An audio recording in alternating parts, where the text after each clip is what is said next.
Orang-orang yang ngehina makan gratis itu orang yang gak pernah ngerasain yang namanya gimana susahnya, gimana sakitnya ketika gak punya duit buat jajan, buat makan di sekolah. Lu tahu apa sih tentang penderitaan, anjing?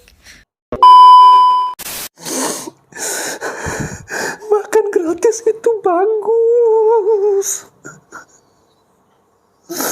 meskipun nunggunya tahun 2029.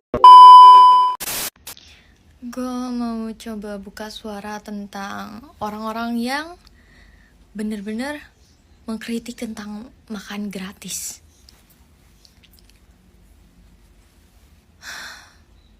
Gue sakit hati, anjing, karena gue tahu kalau misalnya tuh kayak kenapa kalian ngeremehin banget sih yang sama yang namanya makan gratis gitu ya, buat anak-anak sekolahan dan untuk orang-orang kecil. Lu tahu nggak sih rasanya nggak punya duit untuk jajan ketika sekolah?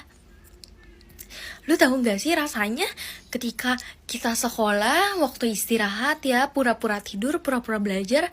Kenapa? Karena kita nggak punya duit buat beli makan. Lu tahu nggak sih rasanya sakit nahan lapar ketika sekolah? Gue cuman punya dapat uang itu cuman untuk berangkat sekolah. Cuman cukup untuk hal itu. Gue nahan lapar. Lo bayangin aja dari pagi sampai sore gue nahan lapar. Karena gue nggak mampu untuk jajan gitu, untuk makan. Gue rasanya sakit hati banget, anjing. Kayak orang-orang yang menyepelekan makan gratis itu orang-orang yang pernah ngerasain rasanya gak punya duit gak sih? Lu pernah ngerasain gak sih sama yang namanya lu pernah miskin?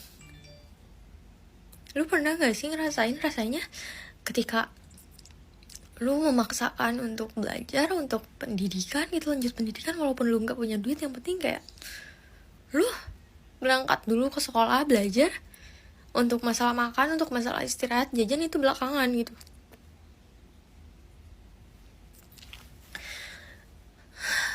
Orang-orang yang ngehina makan gratis itu orang yang gak pernah ngerasain yang namanya gimana susahnya, gimana sakitnya ketika gak punya duit buat jajan, buat makan di sekolah. Lu tahu apa sih tentang penderitaan, anjing? Demi Allah, demi Rasulullah, gue gak dibayar sama sekali, cuman gue pengen angkat bicara tentang hal ini. Gue tahu rasanya, anjing, sakitnya ketika lo jadi anak miskin, ketika lo gak bisa makan, ketika lo gak bisa jajan ketika sekolah. Lo tahu gak sih seberapa bahagianya ketika ada program kayak dari suatu jajanan yang datang ke sekolah-sekolahan terus dapat makan gratis? Lo gak tahu seberapa bahagianya buat orang-orang yang gak punya, anjing.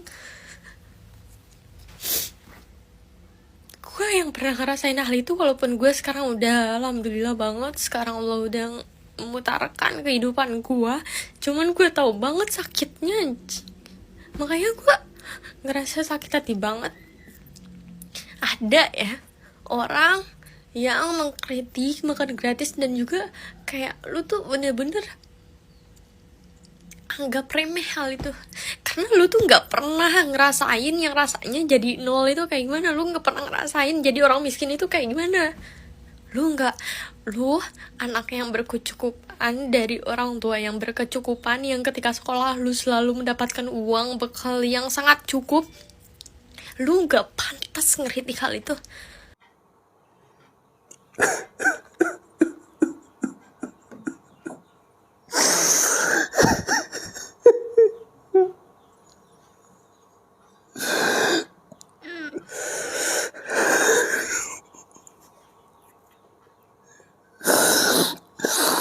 Lu pernah gak sih ngerasain penderitaan gak makan seharian?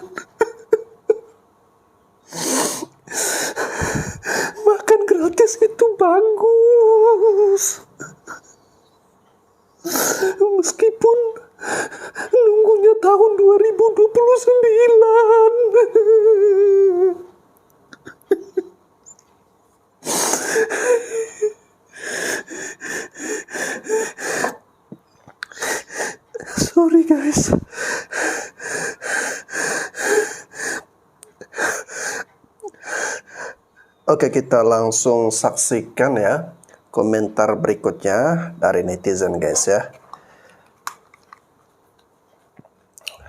Berikut ini.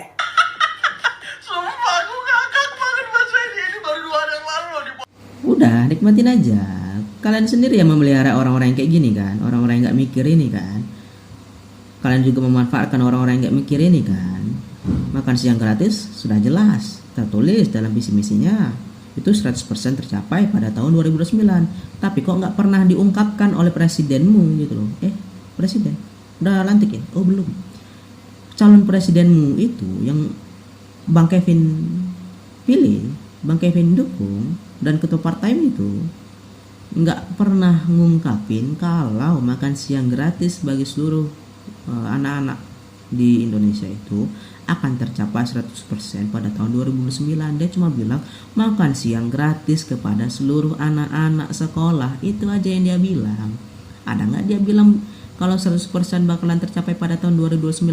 Ini saja diklarifikasi pada setelah sehari sebelum pencoblosan dilakukan. Kalau coba dia klarifikasi, dia katain kalau misalkan visi misi makan siang gratis itu saat dia kampanye, entah Januari, entah Desember kemarin gitu. Dan lo juga sebagai pendukung beliau, sebagai bawahan beliau, bukan bawahan sih, petugas partai beliau, harusnya juga ngejelasin kalau makan siang gratis itu akan tercapai 100% pada tahun 2029. Nyatanya kan enggak. Nyatanya kan paslon yang lo dukung kan enggak ngasih kesempatan bagi masyarakat untuk menguji, untuk berdiskusi dengan paslon yang lo dukung. Jadi ya sudah, nikmatin aja. Kaum Anda sendiri, golongan-golongan Anda sendiri yang memelihara orang-orang kayak gini, nikmatin aja. 2029 nanti juga kalian akan nikmatin ini. Kalian akan menang dari orang-orang yang seperti ini juga. Jadi pasrah aja, nikmatin aja. 5 tahun ke depan kalian akan nikmatin juga. Kalian akan manfaatin juga. Oke, jadi untuk kakak tadi ya yang sudah dengan bersusah payah ya mengeluarkan air mata ya, saya mau nanya kepada kakak ya, coba kalau berpikir ya jangan pakai emosi ya tetapi pakai otak ya, pakai logika ya. Menurut Anda, apakah Anda yakin makan siang gratis ini akan dibagikan secara merata dan meluas kepada seluruh atau semua anak-anak Indonesia dari Sabang sampai Merauke? Bisa nggak Anda membayangkan berapa banyak duit yang akan negara keluarkan dalam satu hari ya untuk memberi makan kepada jutaan anak-anak Indonesia, dan itu selama 5 tahun. Makanya ya Anda harus tahu ya, tim dari Prabowo Gibran ini mereka juga menyadari bahwa ini tidak akan sanggup ya negara untuk memberi makan kepada jutaan anak Indonesia secara serentak ya. Makanya mereka buatlah program bahwa makan gratis ini akan dibagikan secara bertahap ya. Bahkan kemarin muncul akan dibagikan secara merata nanti setelah 2029. Makan siang gratis nanti anggarannya akan dicomot dari subsidi BBM ya, dipotong dari LPG 3 kilo, lalu kemudian akan dipotong lagi dari dana BOS ya. Jadi potongan-potongan dana yang diambil dari sumber-sumber yang sebelumnya sudah dialokasikan ya kepada rakyat kecil, itu semua dirampas untuk atau demi makan siang ini ya. Ketika Anda potong dana BOS ya, yang Anda korbankan adalah guru-guru honor. Kasihan juga guru-guru honor, mereka juga menjerit gaji kecil ya. Apakah Anda mau menangisi untuk para guru-guru honor ini ya yang hidupnya juga susah? Lalu kemudian ya subsidi BBM dipotong atau dicabut, nantinya ya rakyat akan kesulitan dan harga barang pokok akan naik ya. Apakah Anda berpikir sampai situ dan mau menangisi akan hal-hal seperti itu? Lalu kemudian dengan LPG 3 kilo kalau dipotong dari subsidi itu ya, kasihan juga rakyat kecil ya. Demi makan gratis ini ya, itu semua banyak yang harus dikorbankan. Dan sekali lagi ya, tidak mungkin untuk dilakukan secara serentak, dilakukan secara bertahap.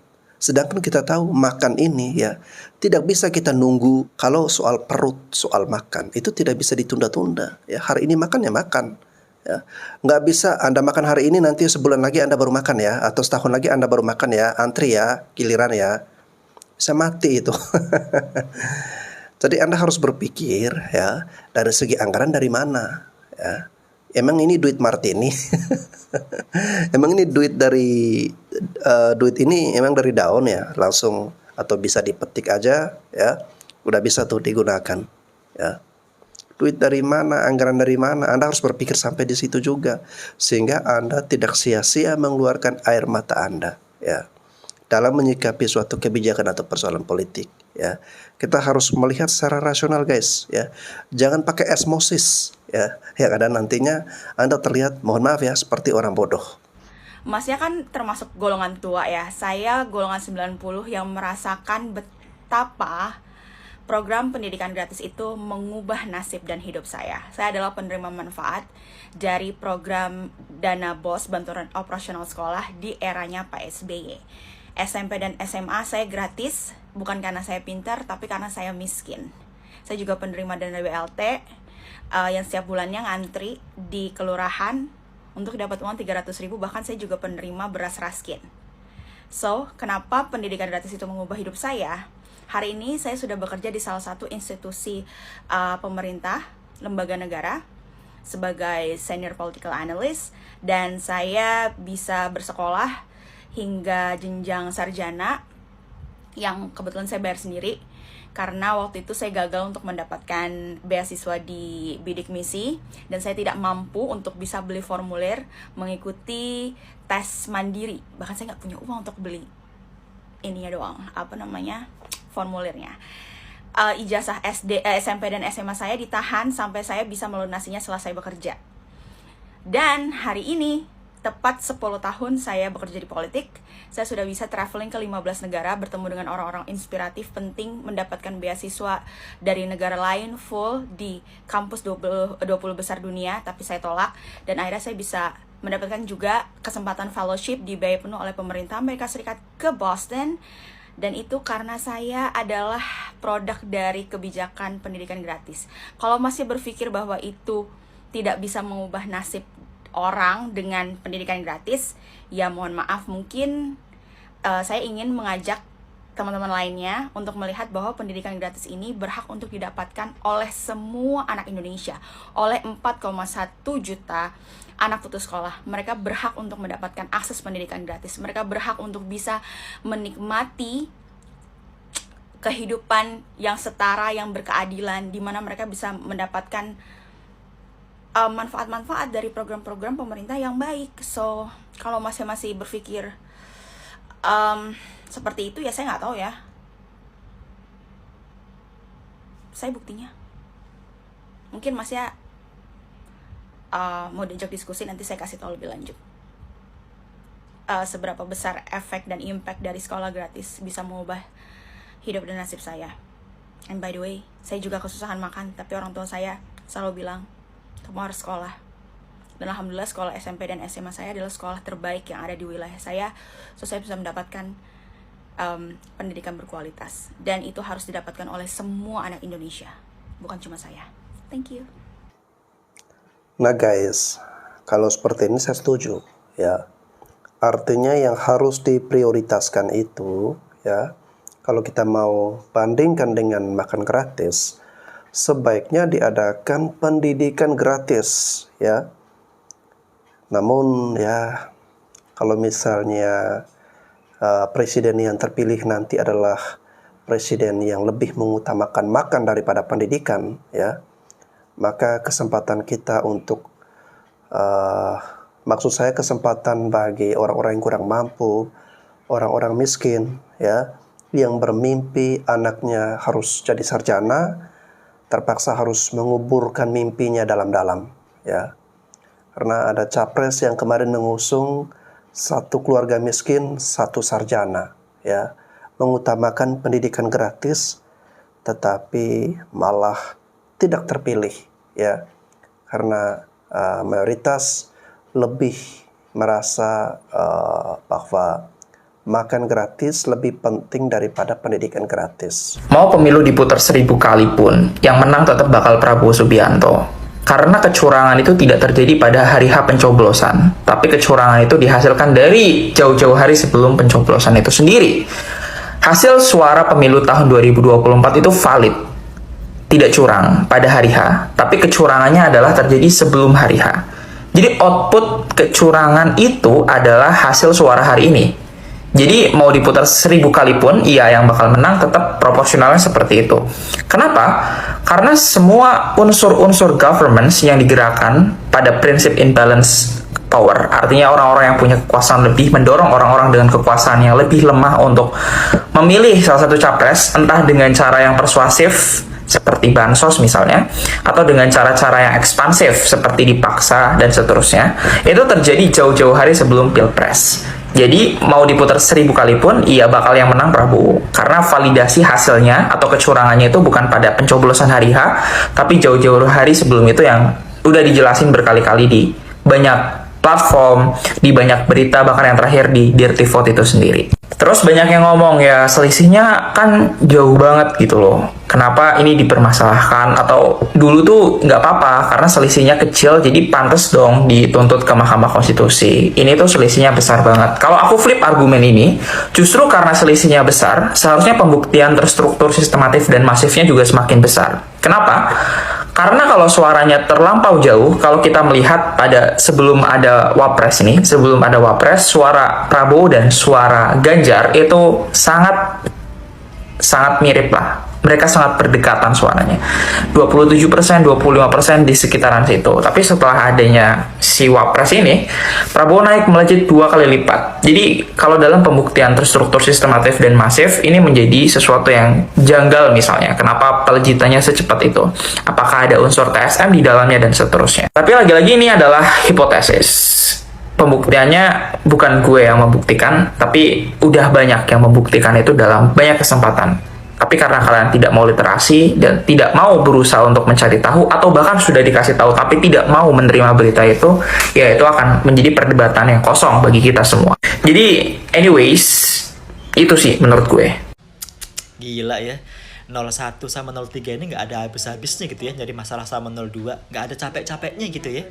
Apalagi 01 nih yang gue liatin nih, waduh, nampak banget rusuhnya gitu.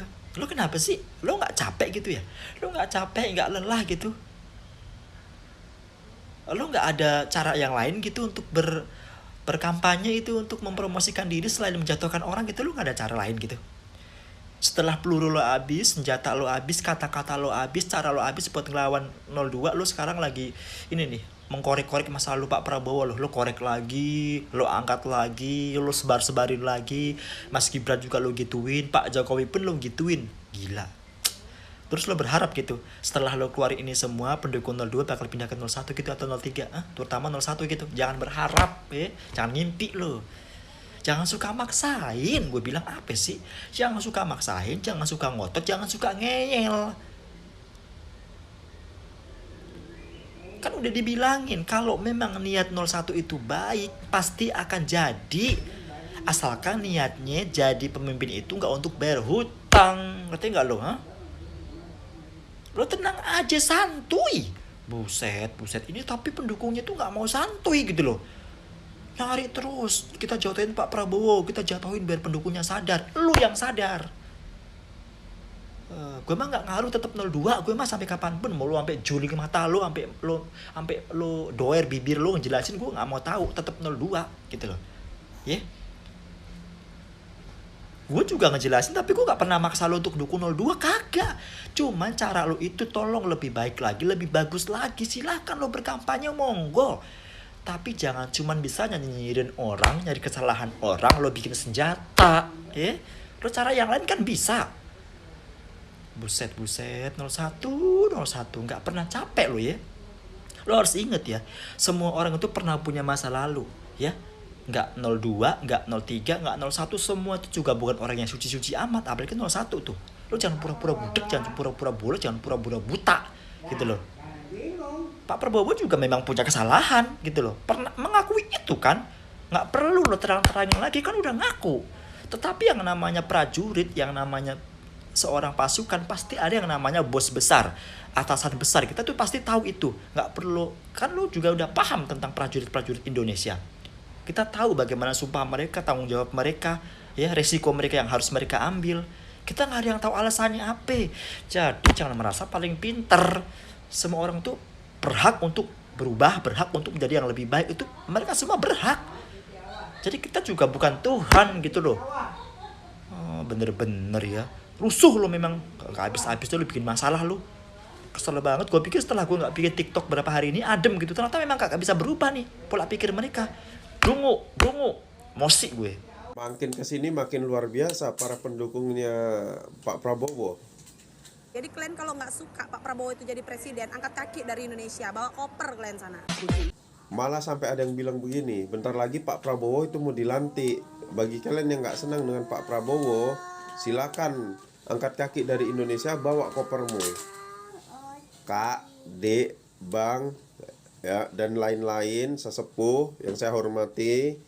Negara kita ini bukan negara komunis, ya. Kalau negara komunis itu hanya mementingkan negara, pemerintah dan kelompok-kelompoknya. Tapi negara kita itu negara demokrasi, di mana negara demokrasi adalah kedaulatan ada di tangan rakyat, ya. Dan juga perlindungan hukum dan hak asasi manusia itu bagi setiap warga negara. Jadi kalau kalian bilang bagi kalian nggak senang pindah aja dari Indonesia, itu kalian melanggar hukum, ya. Karena kami punya hak yang dilindungi oleh undang-undang. Dan di negara demokrasi itu yang berada di dalam pemerintahan dan di luar pemerintahan itu hal yang wajar, ya, supaya ada check and balance. Jadi nggak semena-mena pemerintah gitu loh, ya. Jadi kita belajar, sama-sama belajar biar pada tahu gitu. Jangan dikit-dikit kritik tapi nggak punya dasar. Jadi pendukung Pak Prabowo itu serba salah guys. Kalau misalkan nih kita bilang Pak Prabowo atau kita ngebela Pak Prabowo, misalkan nih jelas-jelas data yang disampaikan oleh Anies itu salah, ya, terus kita membela dong di kolom komentar, terus kita bilang tuh para pendukungnya Anies didengerin dong, dilihat, dibaca, itu data yang benar, udah ada faktanya di Mata Najwa, dijelasin kan di salah satu postingan Mata Najwa. Dan lo tahu para pendukung mereka tidak mau melihat faktanya, justru di komen itu isinya apa? Tuh, dengerin tuh pendukung Prabowo, faktanya ada. Mereka tuh baca nggak sih gitu? Mereka tuh baca nggak sih isi dari yang disampaikan oleh Mata Najwa itu di Instagram? Pokoknya jadi pendukung Pak Prabowo itu kita jadi serba salah guys, ya. Nih ada juga petisi nih, ada orang-orang yang komen fix kalau misalkan Prabowo menang ada kecurangan. Lu lihat dong followers Pak Prabowo aja 7,8 juta sekarang, ya. Ini sekarang nggak tahu nanti bakal naik lagi. 7,8 juta. Lo tahu like postingan Pak Prabowo itu selalu di atas 300.000 likes selalu, ya, nggak pernah sedikit, nggak pernah di bawah 10.000, nggak pernah, ya. Dibandingkan dengan postingan Anies dan Ganjar udah pasti jauh likesnya, ya teman-teman semua. Dan begitu mereka dengan PD-nya bilang, dan pendukung partainya Pak Prabowo itu banyak, ya, ada Golkar dan lain-lain, pokoknya banyak deh gitu. Totalnya ada 260 kursi lebih gitu lah, ya. Pokoknya banyak deh gitu pendukungnya Pak Prabowo, dan orang-orang di belakangnya Pak Prabowo ini orang-orang hebat. Kalau lo tahu, ada konglomerat, ada pengusaha, ada petinggi partai, semuanya kayak gitu. Lo bilang kalau Pak Prabowo Gibran menang ada kecurangan. Justru kalau misalkan Anies menang itu baru gue percaya ada kecurangan. Lagian aneh banget sih. Maksud gue kalau lo mau mendukung Anies, mau mendukung Ganjar, ya udah nggak apa-apa, lo dukung aja. Tapi lo tuh nggak usah menyampah di semua lapaknya Pak Prabowo, tau nggak lo? Kayak gue yang tadinya nggak pernah nyampah di lapaknya Anies dan Ganjar gitu, ya. Tapi semenjak para pendukung-pendukung mereka itu nyampah di setiap lapaknya Pak Prabowo, gue tuh jadi kesel gitu loh. Kayak gue pengen balesin semuanya gitu. Apalagi sampai di debat kemarin Anies bilang Pak Prabowo jabat 5 tahun jadi Menhan, nggak ngapa-ngapain. Hello, nggak ngapa-ngapain. Maksud lo nggak ngapa-ngapain itu gimana? Lo tinggal buka aja di Kompas, Pak Prabowo dapat penghargaan dari presiden Singapura apa Australia ya, gue lupa. Tuh, terus apalagi Pak Prabowo tuh disegani kalau tahu di luar negeri. Anies, gue benci banget tau ya, gue tuh kesel gitu loh. Bisa-bisanya dia kasih rating Pak Prabowo 11/100. Kayak yang tadinya tuh cowok gue tuh dukung Anies, dia nge-follow Anies dari lama, dia tuh dukung Anies banget, itu mau muja-muja Anies lah pokoknya gitu. Dan gue ya udah nggak apa-apa gitu. Dan semenjak debat ketiga ini, gue bilang sama cowok gue, kalau lo masih ngedukung Anies, lo nggak sayang sama gue, lo nggak jadi nikah sama gue ya. Kalau lo dukung Anies, gue gituin aja, udah amat. Oke guys ya, pertanyaan saya ya, kenapa ya pendukung Prabowo Gibran ini ya 02 nggak laki, nggak cewek ya, semuanya mental atau tipikalnya tuh emosian banget guys. Coba teman-teman jawab ya, mungkin ada yang tahu guys.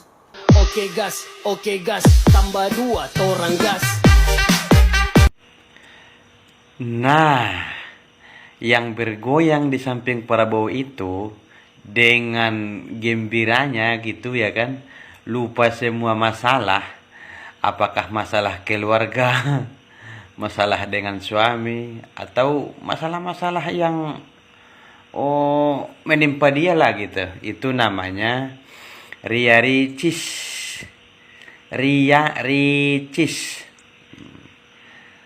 Itu apa namanya itu ya? TikToker kebanggaan Indonesia. Nah, yang menjadi soal dalam hal ini, dasar dia mendukung mati-matian Prabowo apa ya? Karena begini, yang pertama, jelas Prabowo itu diisukan melanggar HAM masa lalu, menculik aktivis. Itu yang pertama. Yang kedua, ketika kerusuhan 98 pecah gitu ya kan, korban banyak berjatuhan, pemerkosaan di mana-mana. Tahu-tahu Prabowo pergi kabur ke Yordania. Hidup enak dong di sana ya kan. Terus yang ketiga, Prabowo diminta untuk mengurus food estate ataupun lumbung pangan. Gagal total. Yang keempat, ini yang paling membekas sebenarnya kalau menurut saya pribadi ya, karena saya alami sendiri gitu. Ketika Pilpres 2019 dia dinyatakan kalah, jadi pendukungnya demo sampai ada yang meninggal, masuk rumah sakit entah berapa ratus orang, kan begitu. Ada lagi yang ditahan, ada yang korban gas air mata, kan begitu. Sama-sama di bulan Mei juga. Mei 98 dia kabur ke Yordania. Mei 2019 dia gabung ke pemerintahan Jokowi karena iming-iming Menteri Pertahanan. Nah, itulah track record Prabowo. Apa artis sekelas Ria Ricis ini nggak tahu itu ya? Atau artis-artis yang lain deh, macam Atta Halilintar, macam Raffi Ahmad, Baim Wong, pokoknya artis-artis itulah. Makanya kadang dari sini saya bisa menyimpulkan artis itu ternyata tidak begitu-begitu pintar juga sebenarnya. Saya pikir selamanya ini artis itu cerdas. Saya pikir artis itu simpatik dengan rakyat atau dengan penderitaan rakyat. Ternyata saya salah, kan begitu. Yang paling menyedihkan, miliaran rupiah loh untuk membabat hutan di Kalimantan, Gunung Emas Kalimantan. Kayunya entah kemana, hutan sudah musnah. sudah digunduli, anggaran miliaran entah kemana, pertanggungjawabannya tidak ada.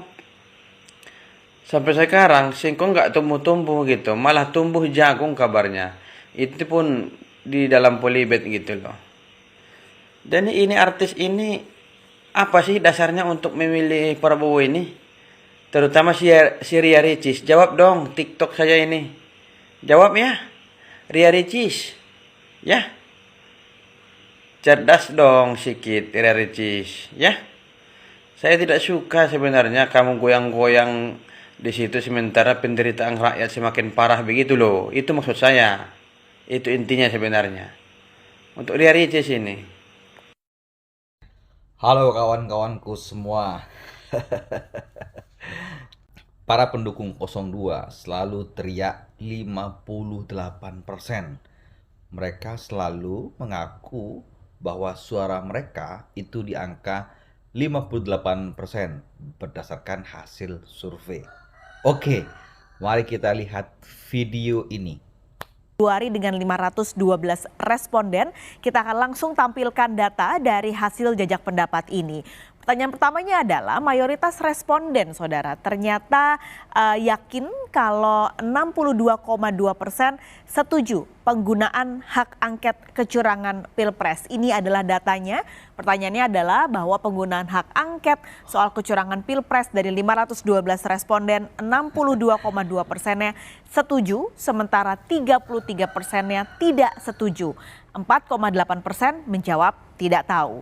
Oke, sudah teman-teman lihat semua, saksikan ya. Ada 62% masyarakat yang setuju terkait dengan hak angket kecurangan pemilu.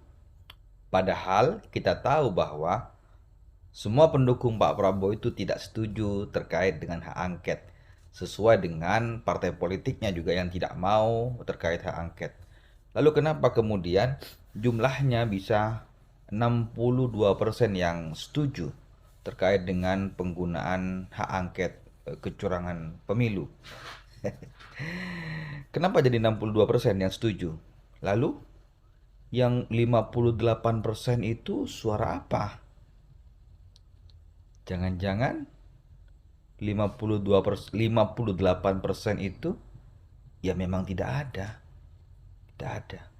Faktanya 62% masyarakat setuju hak angket. Wow. Oke guys ya, PPN dari sebelumnya 10% naik 11%, nggak nyampe 3 tahun sekarang udah naik lagi 12%. Yang sebelumnya 10% itu kita bertahan 30 tahun guys ya. Nah yang 11% itu ya belum sampai 3-4 tahun udah naik lagi 12% ya. Nah kalau teman-teman belanja ya minimal 200-300 ribu di supermarket atau di minimarket guys ya, dan bolak-balik terus tiap hari misalnya 2-3 kali, ya itu akan terasa sekali ya dengan kenaikan PPN 12% ini ya. Saya nggak tahu ya apa alasannya pemerintah menaikkan pajak 12% ya. Apakah ini demi untuk kenaikan gaji dari para pejabat ya? Karena ada misi dari salah satu paslon untuk menaikkan gaji para pejabat, ASN ya, para pegawai-pegawai, hakim, jaksa ya, dan sebagainya. Karena menurut dia ya, akar dari permasalahan korupsi yang ada di negeri kita ini itu karena pejabat gajinya kurang. Makanya solusi yang dia tawarkan adalah menaikkan gaji para pejabat. Lalu kemudian dari mana anggaran untuk menaikkan gaji para pejabat ini? Ya, anggarannya dari kita sebagai masyarakat kecil, ya, dari kita sebagai rakyat yang susah, ya. Kita dikenakan pajak, ya, untuk gaji bagi para pejabat-pejabat kita. Sungguh sangat luar biasa.